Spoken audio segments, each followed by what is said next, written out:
by a week of very good news for Amanda Knox and her family. Knox of Seattle is serving 26 years in an Italian prison for murder. She believes she is one step closer to freedom now that DNA experts say that two crucial pieces of DNA evidence were mishandled. But this morning, prosecutors in Italy get a chance to poke holes in their testimony. Nick Pisa, a correspondent for the Daily Mail newspaper of London, is in Perugia, Italy, with the latest. And good morning to you, Nick. Good morning to you indeed. Well, a bit of a slow start today, actually, because the prosecutors and the defence were arguing over the best way to how to pick holes, if you like, in that independent DNA report from those two experts that we heard earlier this week. Amanda Knox is in court again this morning as the 24-year-old American continues to appeal her conviction for murder. Today, it's the prosecution's turn to cross-examine the independent forensic experts, who earlier this week said much of the DNA evidence crucial to Knox's conviction is inadmissible. In 2007, Knox and her then-boyfriend Raffaele Celestino were found guilty of the brutal murder of British student Meredith Kercher in the Italian town of Perugia. The couple and a local drifter, Rudy Day, were all given lengthy prison sentences for their part in the crime. However, after months of analysis, independent forensic experts have found that the samples of Knox and Kercher's DNA on the alleged murder weapon were too small to be reliable, and that the way in which the forensic evidence was collected means that samples of Celestino's DNA on the victim's bra clasp could well have been contaminated. The court heard that the bra clasp had been left at the crime scene for 6 weeks before police bagged it with dirty gloves on. Knox's team hope that this is a key turning point in the case. We've always been optimistic because we know that Amanda has always told us the truth, that the truth will be assessed in this trial and that the justice will prevail.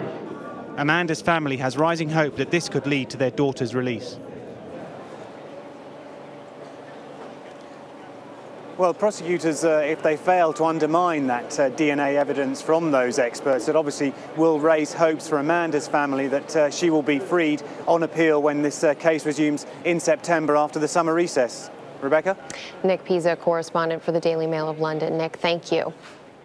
And this morning we spoke with Amanda Knox's mother, Etta Mellis, and we asked her about her growing hopes that her daughter's conviction could soon be overturned. I hope that today that everything remains very clear, that there were huge mistakes made in the gathering of evidence and in the analyzing of evidence, and that, combined with the fact that there's no evidence of Amanda in that room will show everybody that she truly is innocent.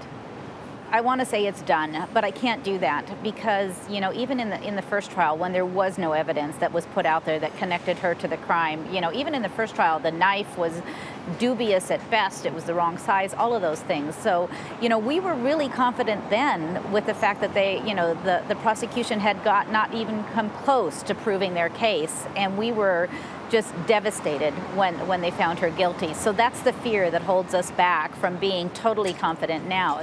I definitely think every day we're becoming a little less stressed and we're allowing ourselves to be a little bit more hopeful, but it's not a done deal until Amanda walks out. And she's still locked up there. It's still horrible for her, especially now when she can see an end. Sitting there and waiting is just, it's horrible. Obviously, I hope that she's released as soon as possible. I hope that she's able to regain her life. I hope that she's able to, at some point in time, go back to being just truly this wonderful, loving, trusting, happy young woman. I mean, she's lost 4 years that she'll never get back. Perfect outcome is everybody realizes, and it's clear to even the world, the wider world, that Amanda and Raffaele are completely innocent and have been wrongly, accused and convicted, and that finally this mistake is cleared up.